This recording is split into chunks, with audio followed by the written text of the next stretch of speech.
नमस्कार प्यारे साथियों, कैसे हैं आप लोग।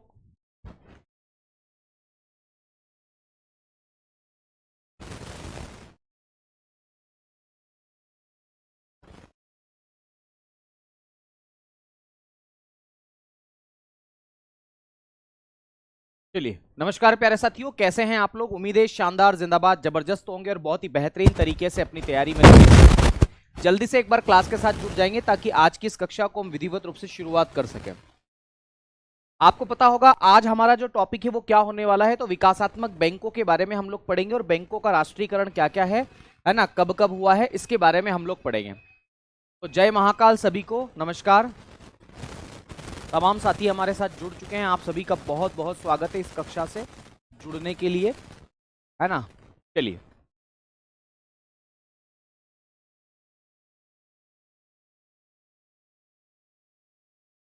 मेरा विजय सर नाम नहीं, विनय सर है, रोहित। विनय सर मेरा नाम है।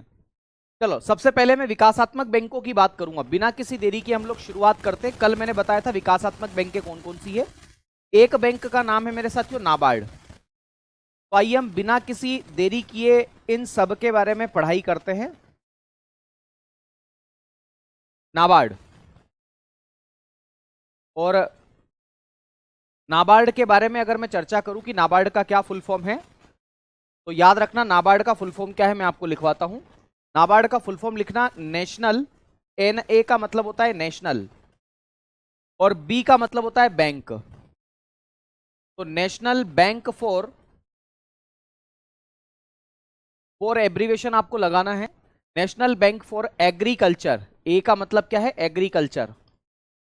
तो national bank for agriculture and rural development, and rural development, ये इसका फुल फॉर्म है। एंड रूरल डेवलपमेंट के नाम से आप इसे जानते हैं, एंड रूरल डेवलपमेंट, ठीक है। ये नाबार्ड का फुल फॉर्म है। फिर सवाल पूछा जा सकता है कि इसकी स्थापना कब की गई। तो नाबार्ड की स्थापना की गई थी 12 जुलाई 1982 को। इसको कब स्टैब्लिश किया गया था, तो 12 जुलाई 1982 को नाबार्ड को स्टैब्लिश किया गया था। ओके, कब मेरे दोस्त, 12 जुलाई 1982 को इसको स्टैब्लिश किया गया था। 12 जुलाई 1982 को किसको स्टैब्लिश किया गया था, तो नाबार्ड को स्टैब्लिश किया गया था, नाबार्ड को, ठीक है। चलिए सर, घर घर की आवाज हो रही है ऐसा। अब देखना एक बार, अब नहीं होगी शायद, अब एक बार चेक करना।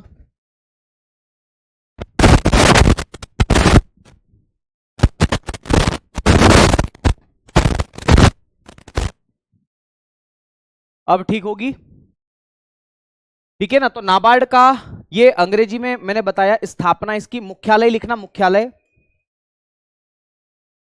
इसका मुख्यालय क्या कहां है, तो इसका मुख्यालय यानी कि हेडक्वार्टर मेरे साथियों मुंबई में है।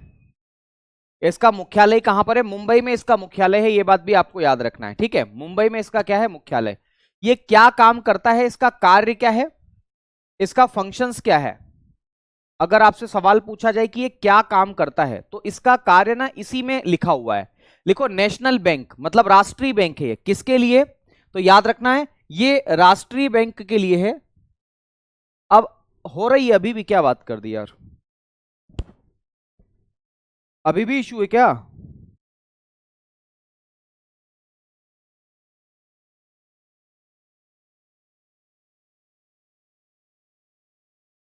अब तो नहीं हो रही है, अब तो नहीं हो रही है यार।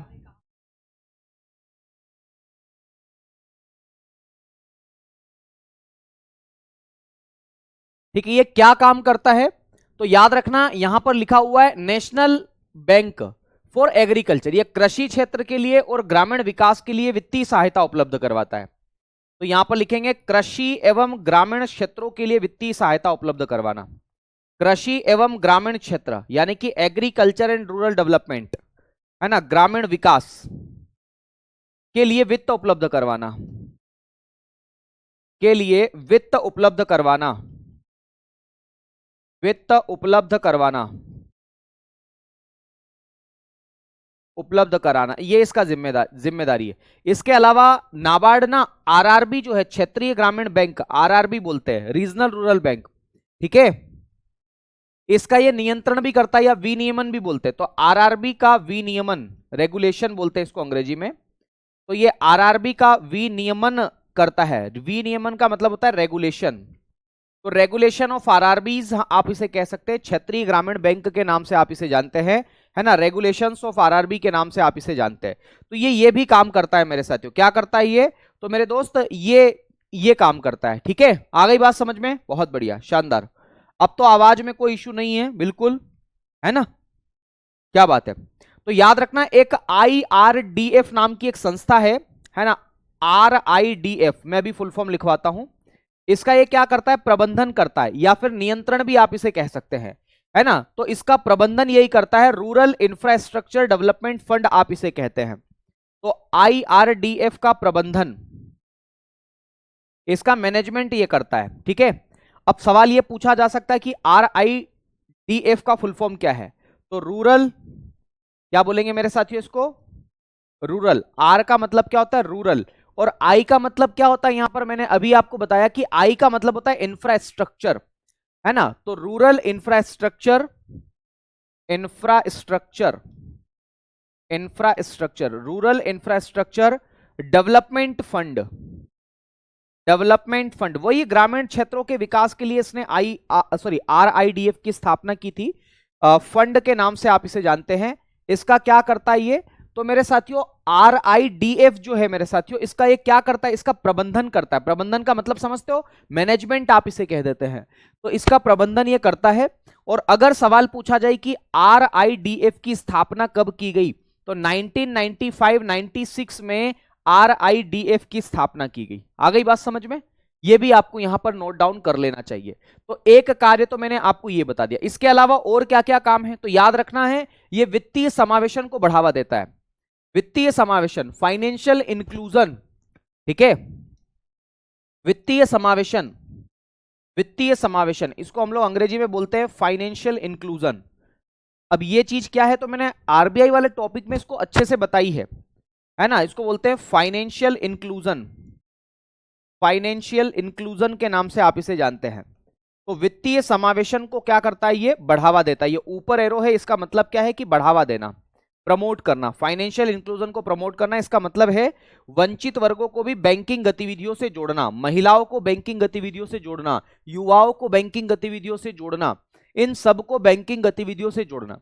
आरआरबी का फुल फॉर्म है रीजनल रूरल बैंक, क्षेत्रीय ग्रामीण बैंक के नाम से आप इसे जानते हैं, ठीक है। तो ये नाबार्ड के बारे में, कार्यों के बारे में भी मैंने आपको यहां पर डिस्कशन कर दिया है कि ये इसके कार्य है, ये तमाम बातें। फिर सवाल ये पूछा जा सकता है कि नाबार्ड से संबंधित कौन सा अधिनियम है? तो याद रखना है मेरे साथियों, एक एक्ट है ना, नाबार्ड से संबंधित एक एक्ट है। और वो एक्ट कौन सा है? तो नाबार्ड एक्ट 1981, 1981 का एक एक्ट है, जिसकी सहायता से इसकी स्थापना की गई थी। और जब भी किसी संस्था की स्थापना, है ना, किसी एक्ट के माध्यम से की जाए, तो उस संस्था की प्रकृति क्या होती है, उसका नेचर कैसा होता है? तो याद रखना है, उसे बोलते हैं सांविधिक। क्या बोलते हैं उसे? सांविधिक नेचर का निकाय आप उसे कह देते हैं, सांविधिक। सांविधिक का मतलब होता है स्टेट्यूटरी बॉडी। क्या बोलते हैं इसे? स्टेट्यूटरी बॉडी के नाम से आप इसे जानते हैं। तो सांविधिक संस्था के नाम से भी आप इसे जानते हैं। इसकी प्रकृति कैसी है? तो सांविधिक इसकी प्रकृति। कैसी प्रकृति इसकी? सांविधिक। क्योंकि कौन से एक्ट से इसकी स्थापना की गई है? तो याद रखना 1981 के एक्ट से इसकी स्थापना की गई है। फिर सवाल पूछा जा सकता है कि इसकी सिफारिश, मतलब इसकी जो स्थापना की सिफारिश है वो किसके द्वारा की गई? स्थापना की सिफारिश यानी कि रिकमेंडेशन किसके द्वारा की गई? तो याद रखना, इसकी जो रिकमेंडेशन है, सिफारिश है, वो किसके द्वारा की गई है? एक समिति है, उसका नाम है शिवरामन समिति। हालांकि कई सारी किताबें इसे शिवरमन समिति, और इंटरनेट भी आपको शिवरमन देखने को मिलेगा, है ना। तो याद रखना, इसे शिवरामन समिति के नाम से आप इसे जानते हैं। इसकी रिकमेंडेशन पर इसकी स्थापना की गई थी, ओके। अब आपसे पूछा जा सकता है कि नाबार्ड में ओनरशिप किसकी है? तो भारत सरकार की इसमें ओनरशिप है ना। तो लिखेंगे भारत सरकार। स्वामित्व किसका है, या नाबार्ड के ऊपर स्वामित्व किसका है, किसकी संस्था है? तो ओनरशिप आप इसे लिखेंगे, ओनरशिप मेरे साथियों ये किसकी है नाबार्ड पर? तो भारत सरकार की है। तो भारत सरकार के स्वामित्व में मेरे साथियों भारत सरकार, गवर्नमेंट ऑफ इंडिया की ओनरशिप है।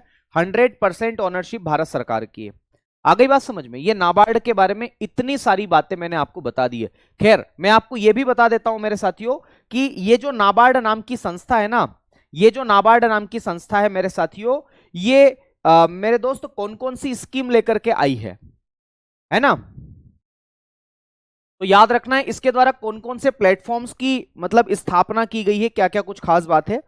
तो नाबार्ड मेरे साथियों कुछ इसके कार्य की हम बात करें या पहल की हम बात करें, पहल का मतलब समझते हो? मतलब क्या क्या इनिशिएटिव इसके द्वारा किए गए हैं। तो मैं आपको बताऊं मेरे साथियों, एक ई शक्ति पहली पहल है। ई शक्ति, ई शक्ति पहल इसके द्वारा की गई है। ई शक्ति, ई ये छोटा ई है, ई का मतलब इलेक्ट्रॉनिक ई है ना? और ये जो ई शक्ति है ना, ये सेल्फ हेल्प ग्रुप के लिए मेरे साथियों एक डिजिटल प्लेटफॉर्म है। सेल्फ हेल्प ग्रुप, स्व सहायता समूह, क्या बोलते हैं इसे? स्व सहायता समूह, स्व सहायता समूह बोलते हैं आप इसे। और इसे हम लोग शॉर्ट फॉर्म में बोल देते हैं SHG, सेल्फ हेल्प ग्रुप, है ना? सेल्फ हेल्प ग्रुप के लिए प्लेटफॉर्म है, के लिए मेरे साथियों एक प्लेटफॉर्म है, प्लेटफॉर्म, ठीक है ना? सेल्फ हेल्प ग्रुप की सहायता के लिए एक प्लेटफॉर्म है मेरे साथियों ई शक्ति। पूछा जा सकता है कि ई शक्ति पहल किसके द्वारा चलाई गई है? तो ई शक्ति पहल जो है वो नाबार्ड के द्वारा चलाई गई है।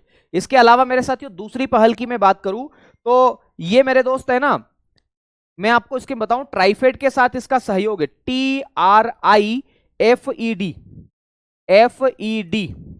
ट्राइफेड के साथ सहयोग मेरे साथियों, ट्राइफेड के साथ इसका सहयोग है नाबार्ड का। अब आप लोगों के लिए मैं होमवर्क दे रहा हूं कि ट्राइफेड का फुल फॉर्म क्या है ना? ट्राइफेड का फुल फॉर्म क्या है ये आप लोग होमवर्क के रूप में मुझे बताएंगे, कल की क्लास में मुझे बताना। तीसरा मेरे साथियों लिखना है ना, एक प्रोग्राम इसके द्वारा चलाया गया है, उस प्रोग्राम का नाम है MEDP। MEDP प्रोग्राम मेरे साथियों इसके द्वारा चलाया गया है। और एक प्रोग्राम इसके द्वारा चलाया गया मेरे साथियों, चौथा प्रोग्राम, और वो प्रोग्राम कौन सा है? तो LEDP। इन दोनों के फुल फॉर्म हम लोग ध्यान रखना है। पहला है माइक्रो इंटरप्राइजेस या माइक्रो इंटरप्राइज डेवलपमेंट प्रोग्राम आप इसे कहते हैं, है ना? Micro enterprise development programme, MEDP को क्या बोलते हैं? तो माइक्रो इंटरप्राइज डेवलपमेंट प्रोग्राम आप इसे कहते हैं। ये इसके द्वारा चलाया गया है डेवलपमेंट प्रोग्राम। और एक है LEDP। एल का मतलब यहां पर है मेरे साथियों लाइवलीहुड, क्या बोलते हैं? Livelihood, LIVEHOOD, livelihood enterprise development programme. Enterprise development programme आप यहां पर भी एस कर सकते हैं, डेवलपमेंट प्रोग्राम, ये इसके द्वारा चलाए गए। आ गई बात समझ में? तो नाबार्ड ने MEDP और LEDP प्रोग्राम भी चलाए हैं, ट्राइफेड के साथ इसका सहयोग है। इसी के साथ में मेरे साथियों ई शक्ति के द्वारा भी, हाँ ई शक्ति पहल इसी की, क्या बात है? Tribal cooperation marketing development federation of India, ऑडिन पुत्र थोर, क्या बात है ना ऑडिन भाई? चलो इतनी बातें आपको समझ में आ गई। इसके साथ में मेरे साथियों जरूर आपको याद रखना है।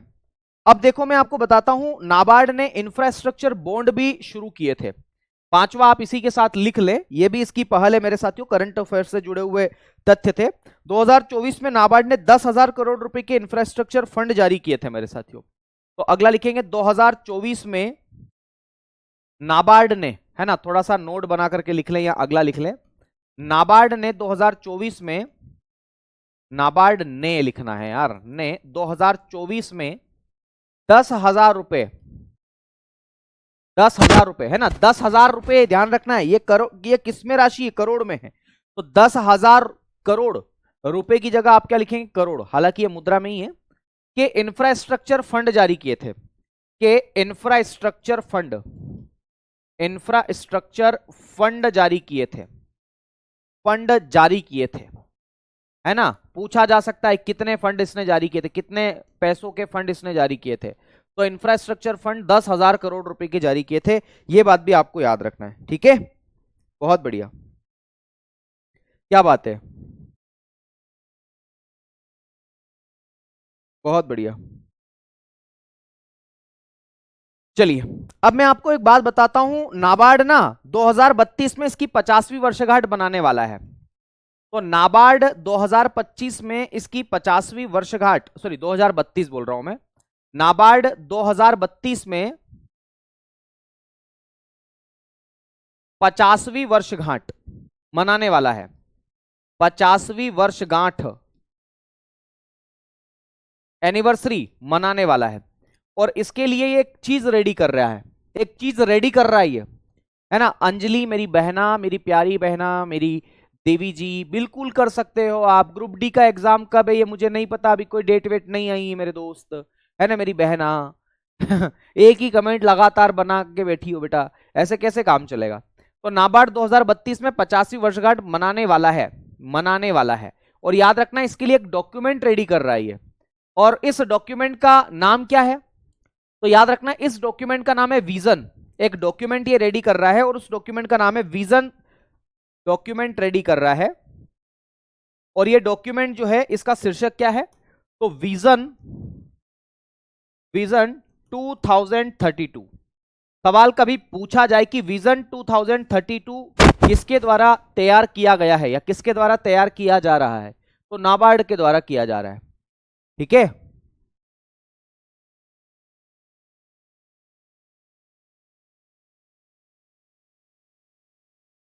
बहुत बढ़िया।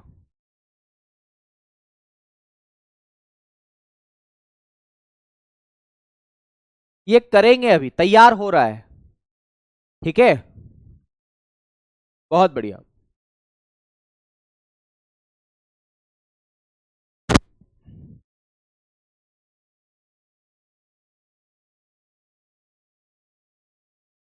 बहुत बढ़िया, शानदार। चलो भाई, तो मेरे ख्याल से नाबार्ड के बारे में काफी कुछ बातें हो गई है ना, बहुत ज्यादा बातें हो गई है। अब हम अगली बात करते हैं मेरे साथियों, नाबार्ड के अलावा अगली, है ना, संस्था के बारे में। और उस संस्था का नाम क्या है, तो उस संस्था का नाम है एग्जिम बैंक। एग्जिम बैंक, हालांकि कुछ खास विशेषता नहीं है।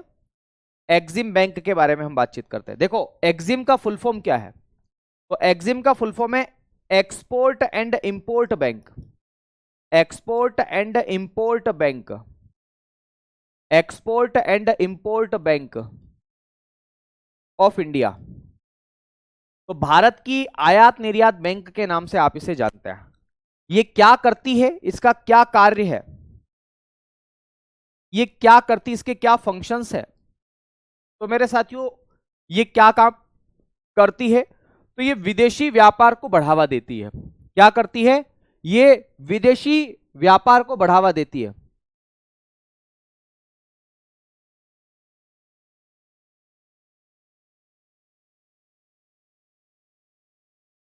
विदेशी व्यापार को बढ़ावा देती है, सबसे पहली बात तो क्या करती है मेरे दोस्त ये, तो विदेशी व्यापार को बढ़ावा देती है। हाँ जी बिल्कुल, लो थोड़ा क्या पूरा ही साइड हो जाता हूं, ठीक है, लिख लो आराम से, कहीं छूट गया हो तो बता दो, है ना। मैं बिल्कुल साइड हो जाता हूं, ऐसे मैं बोलता तो हूं आप लोगों को।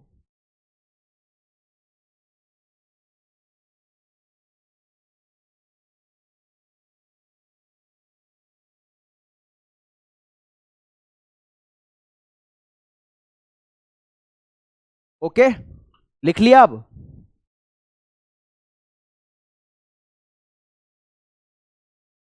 चलो लिखते हैं, आगे की चर्चा है। देखो सबसे पहली बात तो एग्जिम बैंक की स्थापना कब की गई, इसके कार्य तो मैंने आपको बता ही दिए। ठीक है, क्या क्या काम करता है, तो विदेशी व्यापार को बढ़ावा देता है मेरे साथियों, है ना। इसके अलावा दूसरा कार्य लिख लो, चलो पहला कार्य ये हो गया, दूसरा लिखो। ये ना जितने भी विदेशी या हम कहें कि जो निर्यातक बैंक है, एक्सपोर्टर बैंक्स जो हैं मेरे साथियों, उनको ये सलाह देता है मार्केट्स के बारे में। तो लिखेंगे निर्यातक बैंकों को सलाह, या निर्यातकों को सलाह देता है ये, निर्यातकों को सलाह देता है, एडवाइजरी टू द एक्सपोर्टर्स। क्या लिखेंगे, adviser, advisory to the exporters, to the exporter banks आप इसे कह सकते हैं। तो चाहे बैंक हो या चाहे कोई संस्था हो, है ना, अगर वो विदेशों में कोई सामान बेच रहे हैं तो उनके लिए सलाह देता है मेरे साथियों। ये भी आपको याद रखना है, ठीक है। बहुत बढ़िया, क्या बात है। तो इतनी बातें आपको समझ में आ गई मेरे दोस्त। चलो अब हम बात करते हैं इसकी स्थापना को लेकर के, कि क्या इसकी स्थापना कब की गई। तो एग्जिम बैंक की स्थापना की गई है मेरे साथियों। स्टैब्लिश कब किया गया इसको? तो इसको स्टैब्लिश किया गया था 1 जनवरी 1982 को। 1 जनवरी 1982 को इसको स्टैब्लिश किया गया, ठीक है। फिर अगला आपसे पूछा जा सकता है कि इसका मुख्यालय कहां पर है। ऐसे सवाल कई बार आते हैं। तो इसका मुख्यालय है मेरे साथियों मुंबई में। मुंबई में इसका मुख्यालय है। इसके लिए एक एक्ट बनाया गया था, और वो एक्ट कौन सा था याद रखना है। वो एक्ट कौन सा था? वो एक्ट था मेरे साथियों एग्जिम बैंक का ही। तो एग्जिम बैंक एक्ट या एग्जिम, याद रखना, EXIM bank of India act बोलते हैं। EXIM bank of India act के नाम से आप इसे जानते हैं। EXIM bank of India act 1981, ये एक्ट बनाया गया था। 82 में स्थापना की गई इसकी, ठीक है। फिर अगली बात क्या लिखेंगे? अगली बात ये लिखेंगे मेरे साथियों कि ये जो एग्जिम बैंक है, समझना मेरी बात को, इस पर किसका स्वामित्व है? तो मेरे साथियों भारत सरकार की ओनरशिप है, स्वामित्व। तो इस पर भी गवर्नमेंट ऑफ इंडिया की ओनरशिप है। 100% ओनरशिप किसकी है इसके ऊपर? तो मेरे साथियों भारत सरकार की ओनरशिप है। भारत सरकार के स्वामित्व में चलता है मेरे दोस्तों, ठीक है, गवर्नमेंट ऑफ इंडिया के स्वामित्व में। फिर पूछा जा सकता है कि इसकी प्रकृति कैसी, इसका नेचर कैसा है। तो इसका नेचर कैसा है मेरे दोस्तों, इसकी प्रकृति कैसी है? तो मैं आपको बताना चाहता हूं कि इसका नेचर कैसा है। अभी मैंने बताया कि जिस किसी की भी संस्था की स्थापना एक्ट से की जाए, उसकी प्रकृति कैसी होगी? तो याद रखना, उसकी प्रकृति होगी मेरे साथियों सांविधिक। तो इसकी प्रकृति भी कैसी है? सांविधिक है। सांविधिक इसकी प्रकृति है। कैसी प्रकृति इसकी? सांविधिक प्रकृति है। और इसको हम लोग बोलते हैं स्टेट्यूटरी बॉडी। स्टेट्यूटरी बॉडी के नाम से आप इसे जानते हैं। जल्दी से इसको भी लिखेंगे, ठीक है, जल्दी से आप लोग इसे लिख लेंगे।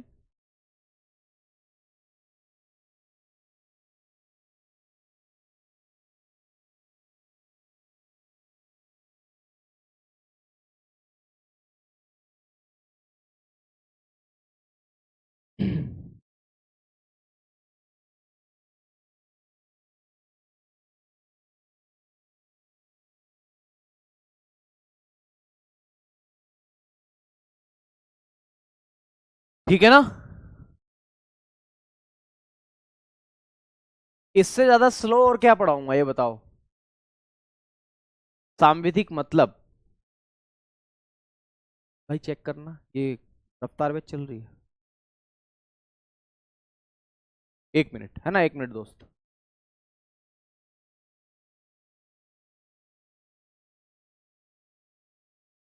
रफ्तार है ना मेरे भाई। देखो सांविधिक का मतलब क्या होता है? सांविधिक का मतलब होता है स्टेट्यूटरी। देखो मैंने आपको क्या बताया, आप मेरी बात को सुनते ही नहीं है शायद। मेरे प्यारे भाई बहनों, मैं ये कहना चाह रहा हूं आप लोगों को मैं ये कहना चाह रहा हूं आप लोगों को कि जब भी किसी संस्था की स्थापना, किसी संगठन की स्थापना, किसी संस्था की स्थापना, है ना, जब भी किसी संस्था की स्थापना संसद के अधिनियम या एक्ट के द्वारा होती है, तो उस संस्था की प्रकृति होती है सांविधिक। उसको बोलते हैं अंग्रेजी में स्टेट्यूटरी संस्था, स्टेट्यूटरी इंस्टीट्यूशन आप इसे कह सकते हो। और जब भी किसी संस्था का जिक्र संविधान के अंदर होता है, तो उसे हम लोग बोलते हैं संवैधानिक संस्था। क्या बोलते हैं? संवैधानिक संस्था के नाम से आप इसे जानते हैं। सर एलईडीपी का फुल फॉर्म नहीं लिख पाए।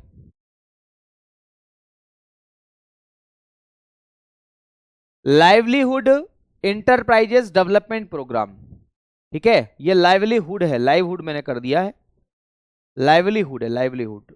इसमें एक चीज और जोड़ लेना, लाइवलीहुड इंटरप्राइजेस डेवलपमेंट प्रोग्राम बोलते हैं इसको। ओके,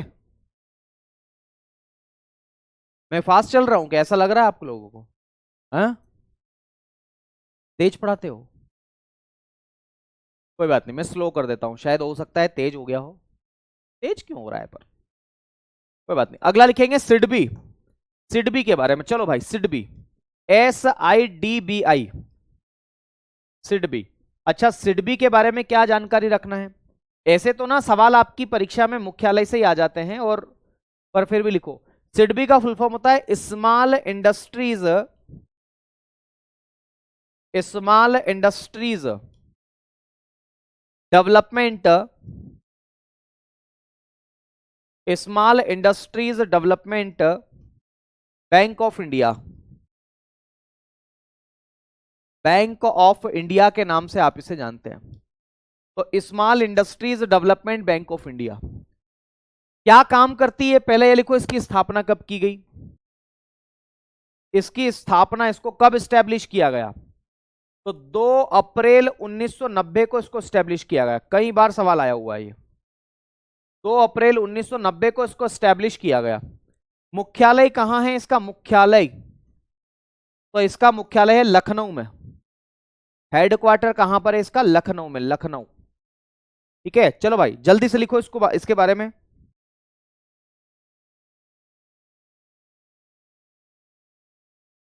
लखनऊ में इसका मुख्यालय मैंने बताया, लखनऊ, लखनऊ। ठीक है, लखनऊ, 2 अप्रैल 1990। ठीक है, ये जब स्थापना की गई थी ना, तब IDBI, industrial development bank of India की ये सब्सिडरी थी, सहायक संस्था थी, है ना। तो इसमें एक बात और लिखेंगे मेरे साथियों, स्थापना के समय, स्थापना के समय यह IDBI, अभी IDBI के बारे में आपको पढ़ाना है, अभी पढ़ाऊंगा इसके बाद, यह IDBI की सहायक संस्था थी,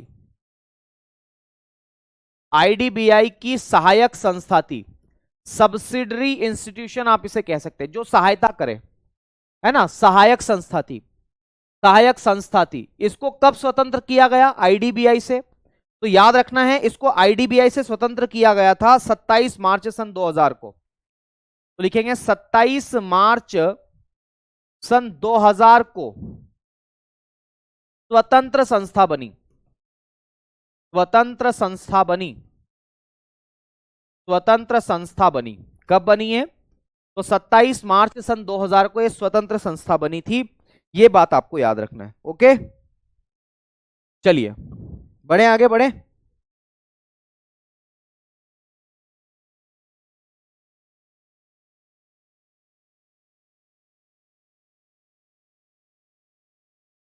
चलिए भाई, अगली बात आपको इसके अंतर्गत याद रखनी है, क्या काम करती है सिडबी। तो वर्तमान में यह क्या काम करती है, इसके कार्य क्या, फंक्शंस क्या है।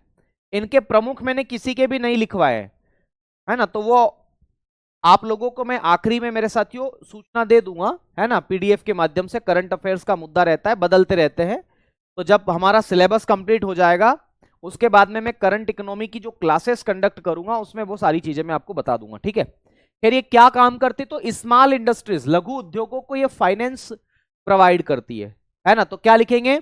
स्मॉल इंडस्ट्रीज को या लघु उद्योगों को वित्तीय सहायता देती है। तो लिखेंगे लघु उद्योगों को वित्तीय सहायता, लघु उद्योगों को वित्तीय सहायता।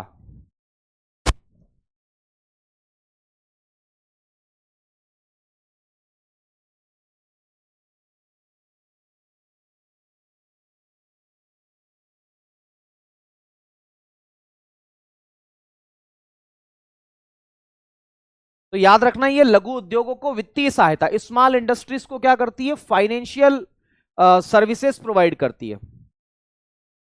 हाँ, पूछा जा सकता है बिहार में भी। ठीक है ना, इतनी बात समझ में आ गई। तो सिडबी के बारे में इतनी बातें आप याद रखो। सिडबी हो गया, एक्जिम हो गया। NHB के बारे में बातचीत कर लेते हैं। NHB, और NHB का फुल फॉर्म लिखना नेशनल हाउसिंग बैंक। लो भाई, जिसने नहीं लिखा है वो लिख लो। NHB के बारे में हम बातचीत करते हैं, लिख लिया सबने ये?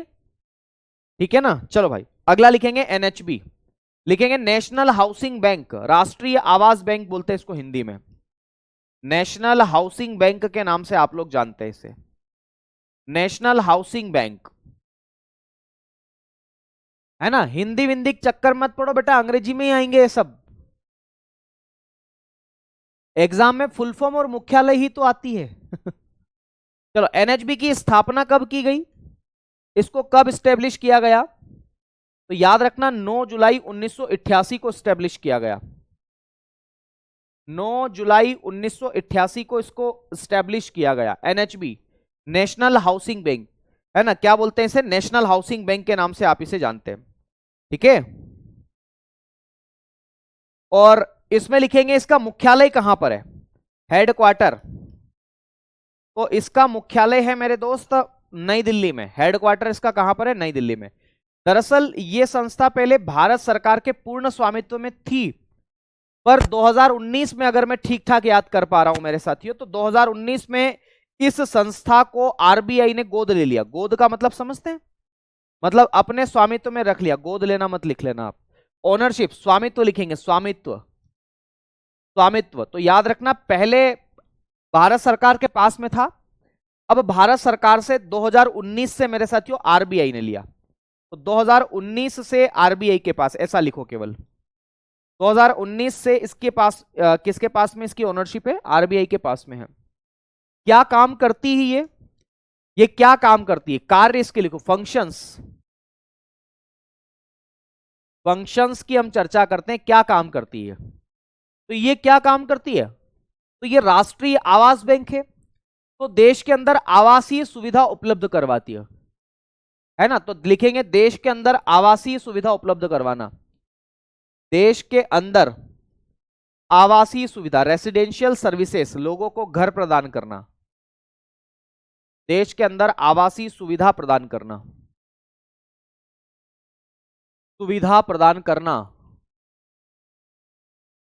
सुविधा प्रदान करना।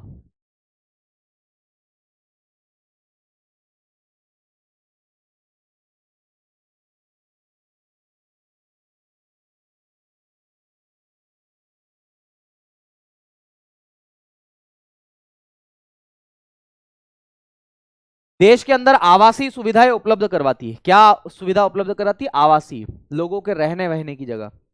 फाइनेंशियल मीन्स, बेटा आप जिस परीक्षा की तैयारी कर रहे हो ना, वो परीक्षा की प्रकृति, अगर आप इस तरीके से सोचते हो कि फाइनेंशियल का मतलब क्या होता है, वित्त का मतलब क्या होता है, तो मां कसम उस तैयारी के लेवल में अभी आप नहीं आए हो, सच में नहीं आए हो। बेटा फाइनेंशियल का मतलब होता है जिसका संबंध पैसों से हो, फाइनेंस से हो, आर्थिक स्थिति ठीक ना है हमारी, सुना आपने, तो उसका मतलब होता है पैसा कौड़ी, पैसा, वित्त, धन, रुपया, रोकड़ा, तरलता, ये सब एक ही मतलब है, ठीक है। और मैं आपको बता दूं कि ग्रुप डी का लेवल आता है एग्जाम में, है ना, लेवल आता है। फाइनेंशियल का मतलब ये होता है। हाउसिंग लोन भी प्रोवाइड करती है क्या, नहीं नहीं सुनील, हाउसिंग लोन ये प्रोवाइड नहीं करती है। हाउसिंग लोन तो प्राइवेट कंपनीज करती है प्रोवाइड, जैसे Punjab national bank, bank of Baroda, और ये सब जो कमर्शियल बैंकें होती है ना, वो प्रोवाइड करती है। ये अगर आप इसके पास पैसा लेने जाओगे तो थोड़ी देगी आपको पैसा, ये जैसे आरबीआई हमारा जनता का बैंक थोड़ी है। तो इसका कार्य समझ में आ गया, ये क्या है मैंने सब बता दिया आप लोगों को, ठीक है ना, बहुत बढ़िया। चलो फिलहाल के लिए इतना ही करते हैं मेरे साथियों, अब इससे आगे की हम चर्चा करते हैं। सिडबी, एनएचबी, आईडीबीआई बैंक के बारे में पढ़ लेते हैं। आईडीबीआई, चलो अगला ही पेज ले लेते हैं। IDBI, industrial development bank of India. IDBI, अभी मैंने बताया था ना, आईडीबीआई संस्था के द्वारा ही, है ना, सहायक कंपनी की स्थापना सिडबी के रूप में की गई थी। तो आईडीबीआई का फुल फॉर्म लिखना, industrial development, industrial development, industrial development bank of India. Industrial development bank of India के नाम से आप इसे जानते हैं, industrial development bank of India के नाम से आप इसे जानते हैं। क्या बोलते हैं, industrial development bank of India. Sir वहां पेन गिर गया क्या मेरा, आप जब बैठे वहां पेन रखा, अच्छा चलो, industrial development bank of India के नाम से आप इसे जानते हो, आईडीबीआई। नहीं लिखा था तो लो भाई लिख लो इसको, क्या है इसमें,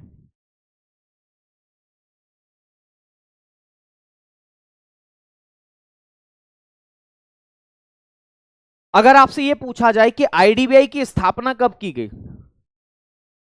तो क्या लिखेंगे? तो आईडीबीआई की स्थापना की गई थी 1964 में। कब की गई थी? 1964 में, ठीक है। 1 जुलाई 1964 आपको याद रखना है। 1 जुलाई, तिथि याद रखे तो रख सकते हैं, ऐसी कोई दिक्कत वाली बात नहीं है। कौन से एक्ट से की गई थी? तो आईडीबीआई एक्ट था ये, और ये एक्ट भी 1964 का ही था। तो जब एक्ट 1964 का था, एक्ट से इसकी स्थापना की गई, तो इसकी प्रकृति क्या होगी? वही होगी सांविधिक। और सांविधिक को हम अंग्रेजी में किस नाम से जानते हैं? तो स्टेट्यूटरी बॉडी के नाम से आप इसे जानते हैं, सांविधिक निकाय। ठीक है, आईडीबीआई के बारे में आ रही बात समझ में? चलो, आईडीबीआई के बाद में अगली हम बात करते हैं मेरे साथियों इसके मुख्यालय को लेकर के। इसके मुख्यालय को लेकर के, तो आईडीबीआई जो है इसका मुख्यालय कहां पर है? मुंबई में। मुंबई, भारत की वित्तीय राजधानी मुंबई में इसका मुख्यालय है। इसकी ओनरशिप की हम बात करें, स्वामित्व किस किस के पास में है इसका? तो इसकी ओनरशिप या इसका स्वामित्व मेरे साथियों किस किस के पास में है? तो याद रखना, इसका स्वामित्व एलआईसी के पास में भी है ना। तो एलआईसी, लाइफ इंश्योरेंस कॉर्पोरेशन, और भारत सरकार के पास, दोनों के पास है। भारत सरकार के पास में भी है। तो इसका जो स्वामित्व है एलआईसी और भारत सरकार दोनों के पास में है मेरे दोस्त। आ गई बात समझ में? ठीक है ना। तो ये इसके बारे में बात हो गई। बहुत बढ़िया। आशीष कुमार, शायद आशीष आपका ये लगातार क्वेश्चन हो रहा है कि सर गरीबी दूर क्यों नहीं की जा सकती पैसों को छापकर। मेरे भाई, बैंकों को पढ़ा दिया, अगर आपने पढ़ लिया होगा चैप्टर तो समस्या समाधान हो गई होगी, और अगर नहीं पढ़ा होगा तो फिर आपका सवाल बार बार आएगा। तो मैं खैर इसका जवाब देकर के आपको संतुष्ट कर देता हूं कि जब बैंक, आरबीआई जब ज्यादा से ज्यादा पैसा छाप देगी तो हर व्यक्ति के पास में पैसा हो जाएगा। तो हर व्यक्ति की असीमित इच्छाएं भी तो हैं भाई। मेरे पास आज 2 व्हीलर है तो मेरी इच्छा है कि मैं 4 व्हीलर लेके आऊं। जब मेरे पास 4 व्हीलर हो जाएगी तो मेरी इच्छा होगी कि मैं बीएमडब्ल्यू, ऑडी वगैरह वगैरह लेके आऊं।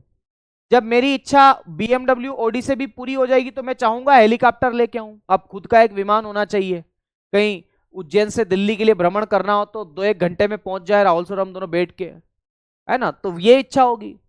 और हेलीकॉप्टर हो गया, फिर एरोप्लेन, प्राइवेट जेट की हम सोच विचार करेंगे कि यार प्राइवेट जेट भी होना चाहिए। होगा कि नहीं होगा? तो ये तो मैं अपनी इच्छा की बात कर रहा हूं। तो मैं अकेला अगर ये सारी इच्छाएं करूंगा तो ऐसे तो हर व्यक्ति अपनी अपनी इच्छाएं जाहिर करेगा। तो हर व्यक्ति बीएमडब्ल्यू ने, कार ने, ऑडी ने सबकी डिमांड नहीं करने लगेगा। तो मार्केट में क्या हो जाएगा? पैसा ज्यादा होने से महंगाई हो जाएगी। इस महंगाई को बढ़ाने, मतलब इस महंगाई को कम करने के लिए, महंगाई को नियंत्रित करने के लिए आरबीआई ज्यादा से ज्यादा पैसा नहीं छापती है। ठीक है। एलआईसी का बेटा, एलआईसी का डिसइन्वेस्टमेंट कर दिया गया है, एलआईसी को विनिवेश कर दिया गया है। विनिवेश का मतलब समझते हो ना? बेच दिया गया, उसकी हिस्सेदारी को बेचा गया है। तो कोई भी कंपनी भी अपने शेयर रखती है अपने पास में, ठीक है, दूसरे कंपनियों के शेयर खरीद के रखती है। तो ये सारी की सारी विकासात्मक बैंक है बेटा। अगले टॉपिक के रूप में हम देखते हैं, और अगला टॉपिक है मेरे साथियों बैंकों का राष्ट्रीयकरण। तो आइए जरा बैंकों के राष्ट्रीयकरण के बारे में चर्चा करते हैं। तो नेशनलाइजेशन ऑफ बैंक, बैंकों का राष्ट्रीयकरण, बैंकों का राष्ट्रीयकरण, है ना, बैंकों का राष्ट्रीयकरण। और इसको हम लोग किस नाम से जानते हैं? Nationalisation of bank, nationalisation of bank. अच्छा, मैं आपको बताऊं, सबसे पहले अगर किसी का राष्ट्रीयकरण किया गया तो वो आरबीआई का राष्ट्रीयकरण किया गया था। तो रिजर्व बैंक ऑफ इंडिया यानी कि आरबीआई का राष्ट्रीयकरण कब किया गया था? तो 1 जनवरी 1949 को, यानी कि 1949 को इसका राष्ट्रीयकरण किया गया था। उस समय आरबीआई के गवर्नर कौन थे? तो आरबीआई गवर्नर थे मेरे साथियों सीडी देशमुख। याद रखना है, कौन थे? सीडी देशमुख, चिंतामणि द्वारका नाथ देशमुख बोलते हैं। क्या बोलते हैं? चिंतामणि द्वारकानाथ देशमुख, द्वारकानाथ देशमुख, ये इनका फुल फॉर्म है। ओके, सीडी देशमुख आप इन्हें कह देते हैं। अगली बात मेरे दोस्त, एसबीआई के राष्ट्रीयकरण की हम बात करें, एसबीआई की स्थापना और राष्ट्रीयकरण एक ही तिथि को की गई थी, 1 जुलाई को। किस तिथि को? 1 जुलाई 1955 को इसका स्थापना और राष्ट्रीयकरण किया गया था। उस समय मेरे साथियों आरबीआई के गवर्नर थे बेनेगल रामाराव। क्या नाम था?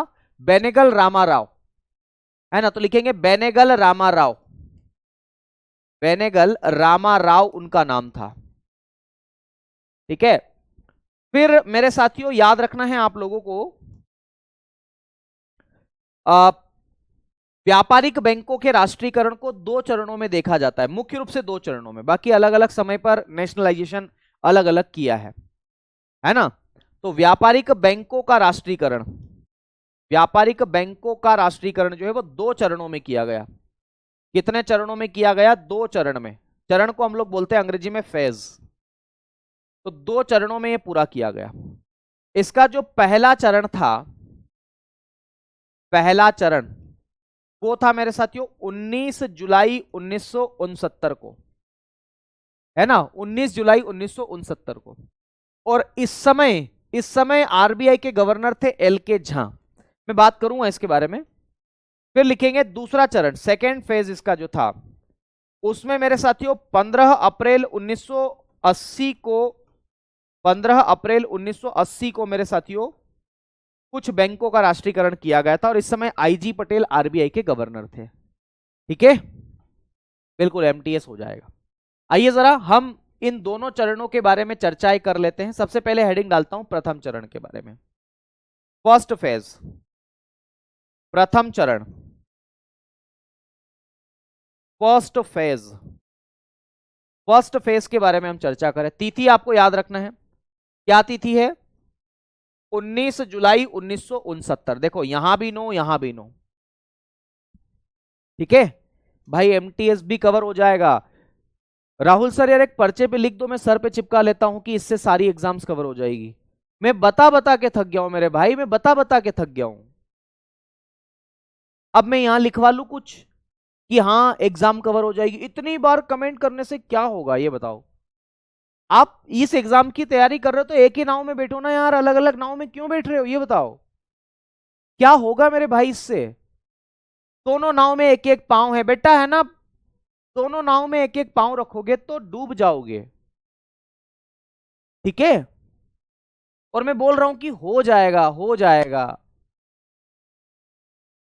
ऐसे मत करो, है ना? तो पहले चरण में कितनी बैंकों का राष्ट्रीयकरण किया गया? तो याद रखना है मेरे साथियों, इसमें 14 बैंकों का राष्ट्रीयकरण किया गया। 14 बैंकों का राष्ट्रीयकरण किया गया था। और ऐसी बैंकें जिनके पास में कितनी पूंजी थी, कितनी कैपिटल वाली बैंकों का राष्ट्रीयकरण किया गया था? तो याद रखना है मेरे साथियों, जिन बैंकों के पास में 50 करोड़ रुपए की पूंजी थी उन बैंकों का राष्ट्रीयकरण किया गया था, है ना? 50 करोड़ रुपए की। धन्य हो प्रभु, धन्य हो।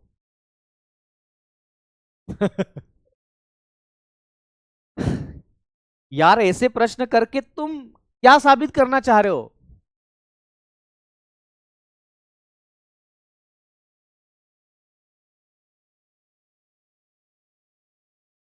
मैंने पहली क्लास में सब बताया था ना।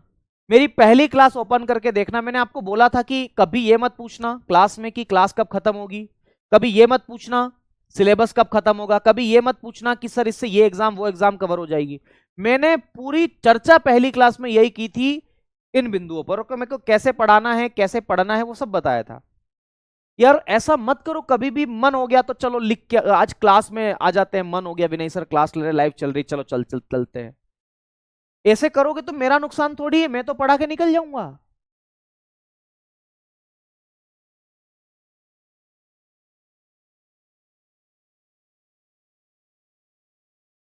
देखो प्रथम चरण 19 जुलाई 1969, 14 बैंकों का राष्ट्रीयकरण किया गया था जिनके पास में 50 करोड़ रुपए की जमा पूंजी थी। इस समय प्रधानमंत्री कौन थे? इंदिरा गांधी। तो इंदिरा गांधी इस समय देश में प्रधानमंत्री के पद पर थी। दूसरी बात, इस समय मेरे साथियों एक प्रश्न और पूछा जाता है, आरबीआई के गवर्नर कौन थे? हे भगवान, भाई बिहार पुलिस भी हो जाएगा इसी से।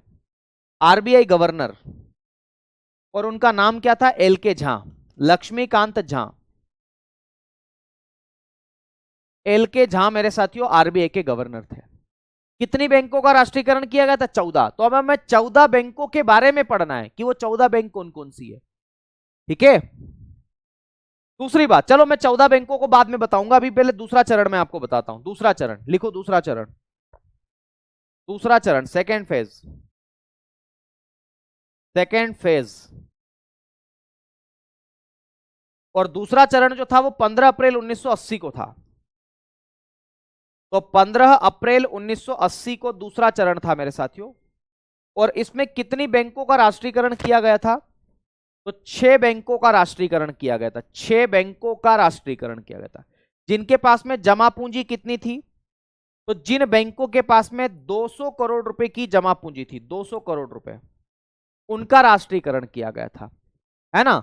और मेरे दोस्त एक और बात आप चलते चलते समझना, यहां पर उस समय आरबीआई के गवर्नर कौन थे? आरबीआई गवर्नर, तो आरबीआई गवर्नर थे IG Patel. IG Patel RBI के गवर्नर थे। प्रधानमंत्री का पद किसके पास में था? इंदिरा गांधी जी के पास में, इंदिरा गांधी जी के पास में। ओके, कितनी बैंकों का किया गया था? 6 बैंकों का किया गया था। 6 बैंकों का राष्ट्रीयकरण किया गया था। कितनी बैंकों का किया गया था? 6 बैंकों का राष्ट्रीयकरण किया था। 6 बैंक, है ना। बहुत बढ़िया, शानदार। हाँ, एक सवाल आप पूछ रहे हैं सर, राष्ट्रीयकरण का मतलब क्या है? आशीष, बहुत अच्छा सवाल है, इसे मुझे बता देना चाहिए था पहले ही। राष्ट्रीयकरण का मतलब होता है भारत सरकार की हिस्सेदारी को 50% से ज्यादा करना, इसी को बोलते हैं राष्ट्रीयकरण, है ना। देखो, अगर मैं निजी संस्था की बात करूं, जैसे जैसे एक बैंक है यस बैंक। यस बैंक एक प्राइवेट कंपनी है, प्राइवेट संस्था है, उस पर भरोसा कम होगा आप लोगों को। लेकिन एसबीआई एक राष्ट्रीयकृत बैंक है, तो एसबीआई पर ज्यादा भरोसा है ना आप लोगों को।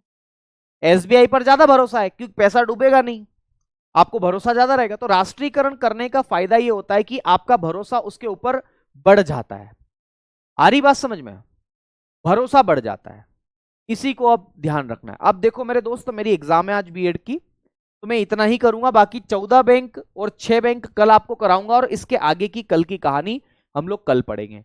तो आज की क्लास में मैं इतना ही करूंगा। उम्मीद करता हूं आप लोगों को चीजें समझ में आ रही होगी बेहतरीन तरीके से, कोई समस्या नहीं होगी। ठीक है, इससे यूपीएससी नहीं, अमेरिका की कोई परीक्षा हो वो भी हो जाएगी। ठीक है, यूपीएससी की बात कर रहे हो, वो छोटी एग्जाम है, वो तो अमेरिका की सेट निकालो ना, क्या दिक्कत है।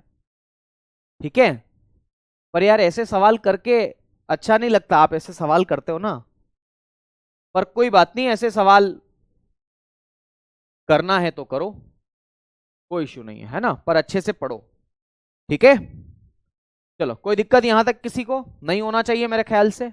बाकी आपसे कल दोपहर 2 बजे मुलाकात करते, तब तक के लिए दीजिए मुझे इजाजत। शुक्रिया, धन्यवाद, जय महाकाल, राधे राधे, नमस्ते।